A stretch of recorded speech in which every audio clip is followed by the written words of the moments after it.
Hello friends, ഞങ്ങൾ ഇന്ന് പൊറോട്ടയും ബീഫും ട്രൈ ചെയ്യാൻ വേണ്ടി വന്നേക്കണേ. പക്ഷേ ഇവിടെ എത്തിയപ്പോഴാണ് പൊറോട്ട 6 മണി കഴിഞ്ഞിട്ടേ കിട്ടുള്ളൂ എന്ന് അറിയണത്. നമ്മളവിടെ ഇച്ചിരി നേരത്തെ എത്തിയായിരുന്നു. അപ്പോഴേക്കും ഞങ്ങൾ ചായയും കടിയും കഴിച്ച് പിന്നെ അവിടുത്തെ ആൾക്കാരോട് സംസാരിച്ച്. അപ്പോഴാണ് ഈ ചേട്ടൻ പൊറോട്ട അടിക്കണ കാണാൻ അടിപൊളിയാണെന്ന് പറഞ്ഞത്. അപ്പം പിന്നെ ഞങ്ങളും വെയിറ്റ് ചെയ്ത് പൊറോട്ട അടിക്കണ കാണാൻ. പറഞ്ഞ പോലെ തന്നെ ചേട്ടൻ പൊറോട്ട അടിക്കണ കാണാൻ അടിപൊളിയാണ് കേട്ടോ. അങ്ങനെ കുറച്ച് നേരത്തെ വെയിറ്റിങ്ങിന് ശേഷം നമുക്ക് പൊറോട്ടയും ബീഫും കിട്ടി. എന്തായാലും കാത്തിരിപ്പ് വെറുതെ ആയില്ല. പൊറോട്ടയും ബീഫും ഒരു രക്ഷയില്ല.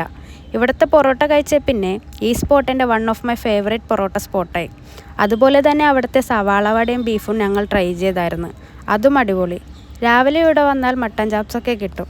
പിന്നെ എടുത്തു പറയേണ്ട ഒരു കാര്യമാണ് അവിടുത്തെ നാട്ടുകാർ.